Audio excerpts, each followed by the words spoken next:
In the days long ago, the weavers created a set of magical numbers which bound harmony into their compositions as the world was born.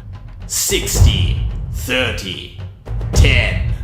When man's folly severed its connection to the gossamer sun threads, the numbers were lost, and centuries blurred to millennia as warlocks sought to unravel the ancient equation.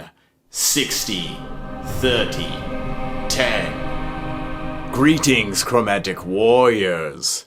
Ratios and equations will be the subject of today's conversation. This is something new to me, and it's more common in cinematic set design as well as interior design, but it might just have some traction in your miniature projects.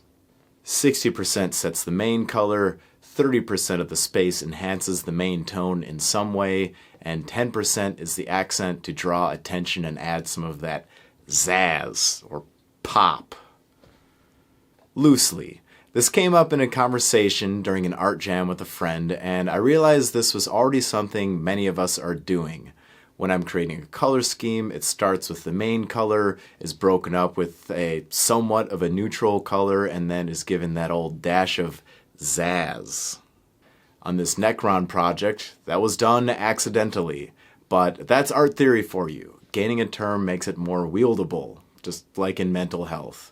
Never mind. At the time I thought it was pleasing and simplifying, referring to this scheme as industrial with a hint of fanny pack. I like the way that limited choices in tone leave me more time to highlight them without switching through too many colors. It's a time-saving approach as well. I also find that this equation will apply to the levels of focus that I'll drop on something at times.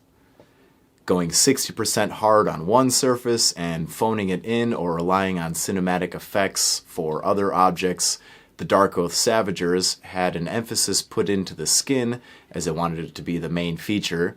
I took some time to blend, chose a cold shadow with a warm highlight, and bonding that under a wash. Muscles rule, so that was where I put my emphasis. The other areas were painted in a neutralized dark tone, being either deep gray or a metal, to drop back so the main feature would show.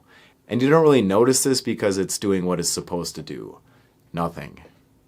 There's also a yellow and a red. Yellow's kind of my clan color, but let's just kind of count those together. The 10% effort did a lot to pop up my work. That's when the tricks come out, the blood splatter covered my tracks, or the lack of steps. A baby can splatter blood on a model.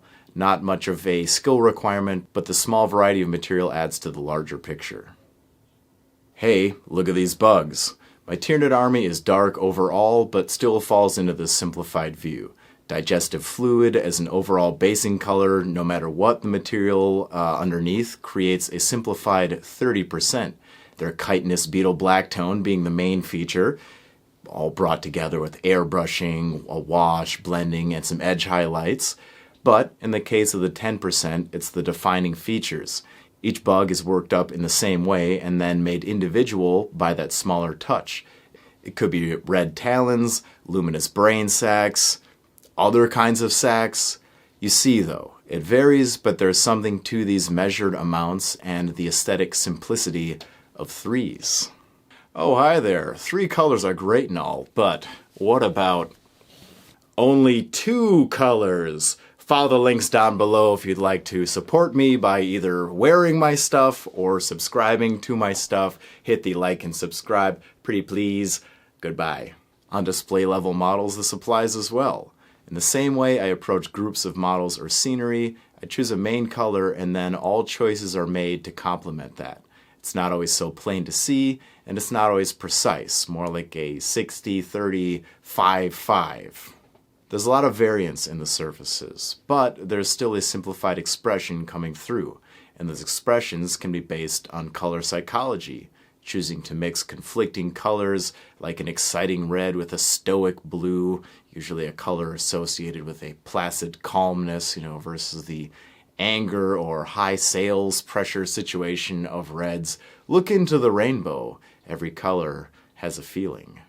Or, better yet, a monochromatic harmony of shifting green hues, because green is the best color. There is science behind it. The human eye can detect more variance within the color green than any other color, okay? Reasons why, we can all figure it out, but those are the facts. Green is the best.